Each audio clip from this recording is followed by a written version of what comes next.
को खूब खूब धन्यवाद देना चाहूँगा।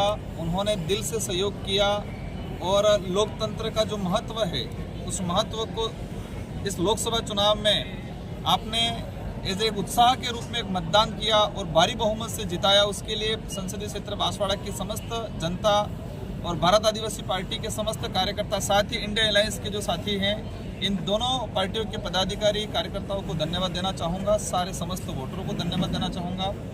ये चुनाव एक ऐतिहासिक चुनाव रहा है। बांसवाड़ा चुनाव एक नॉर्मली जो लोकसभा चुनाव होता है उस तरह का चुनाव नहीं था, एक ऐतिहासिक चुनाव था।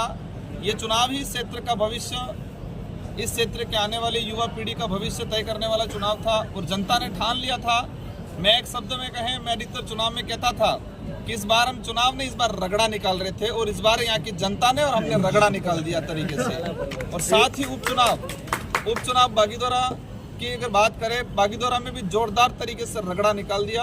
कहते हैं कि वो तूफान आता है, बारिश आती है तो जो भी कचरा होता है सारा धुल जाता है। तो इस बार उपचुनाव बागीदोरा और लोकसभा बांसवाड़ा में शानदार, मतलब हमारे कार्यकर्ताओं ने, पदाधिकारियों ने, आम जनता ने भी खुद को अपने आप को राजकुमार समझ के अपने आप चुनाव लड़ रहे, इस तरह से मेहनत किया और शानदार परिणाम आया। मैं आपके चैनल से पुनः सभी को धन्यवाद देना चाहूँगा।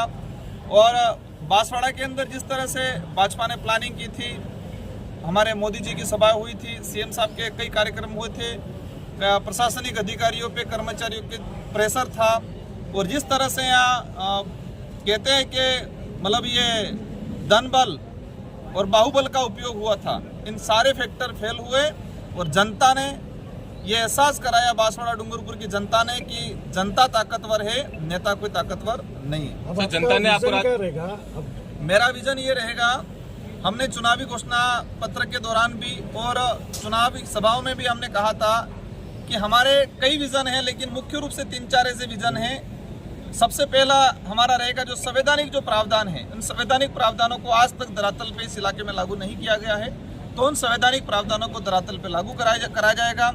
साथ ही एजुकेशन के मामले में हम डूंगरपुर बांसवाड़ा की अगर बात करें तो यहाँ एजुकेशन बिल्कुल ग्रामीण इलाकों में ठप पड़ा हुआ है, तो एजुकेशन में बेस्ट काम करने की हम पूरी कोशिश करेंगे और अच्छा एक क्रांति लाएंगे। यहाँ पर गुजरात के लिए पलायन होते हैं लोग अधिकतर, तो हमारी कोशिश रहेगी कि इस पलायन को रोका जाए। हमारे जो बेरोजगार भाई हैं, शिक्षित बेरोजगार हैं, इन सारे लोगों को कहीं के स्थानीय स्तर पे रोजगार देने का बड़ा प्लान लाएंगे। पेयजल को लेके, एग्रीकल्चर को लेके, और सबसे बड़ी समस्या हमारे सामने आ रही है कि इस इलाके में अगर गवर्नमेंट से हम डाटा उठा के देखते हैं और ग्रामीण इलाकों में धरातल पे जाके भी देखते हैं तो कुपोषण तेजी से बढ़ रहा है। तो मेरी प्राथमिकता ये रहेगी कि इस इलाके में कुपोषण पे काम किया जाए, सेंट्रल गवर्नमेंट से अच्छी से कोई स्कीम लागू करके ट्राइबल इलाके में कुपोषण को दूर किया जाए। इस तरह के अनेक प्लान हैं। हमारे पार्टी के पदाधिकारी समस्त लोग मिलकर एक विजन के साथ हम चुनाव लड़े थे और विजन के साथ ये 5 साल निकालेंगे। केंद्र में सत्ता कोई भी बने, यहाँ पर बांसवाड़ा डूंगरपुर की जनता ने जिस भरोसा जताया है, इन भरोसे पे हम खरा उतरेंगे और अवश्य जनता की भावना के अनुरूप 5 साल निकलेंगे और शानदार काम करेंगे। यदि केंद्र सरकार आपसे मांगती है, समर्थन मांगती है, तो क्या करेंगे आप?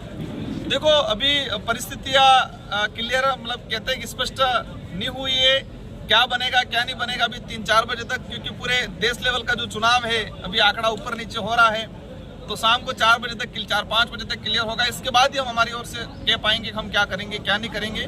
साथ ही हमारे पार्टी के पदाधिकारी इंडिया अलायंस में हैं, तो हमारे पार्टी के पदाधिकारी तय करेंगे हमको किस तरह से आगे करना है, तो पार्टी के गाइडलाइन के अनुरूप काम ये बजाना सका कि फेल्यूर मानते आप?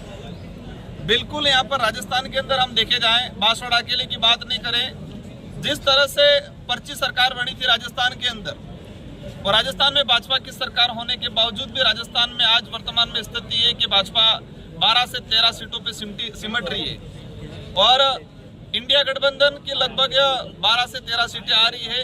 इससे क्लियर होता है कि पर्ची सरकार बिल्कुल फेल हुई है। यहाँ का आम जनता, आम कार्यकर्ता, किसी भी पार्टी का पदाधिकारी, भाजपा के भी पदाधिकारी कार्यकर्ता नाराज थे, क्योंकि एक तानाशाही सिस्टम अपना रखा था। लोगों की भावना के अनुरूप जो एमएलए चुन के गए थे राजस्थान के अंदर, भाजपा के थे, उन भाजपा के एमएलए से भी उन्होंने सुझाव नहीं लिया था, उनको एक पर्ची पकड़ा दी गई थी और इसी का नतीजा है कि जनता ने इस लोकतंत्र की ताकत को बताया इस बार।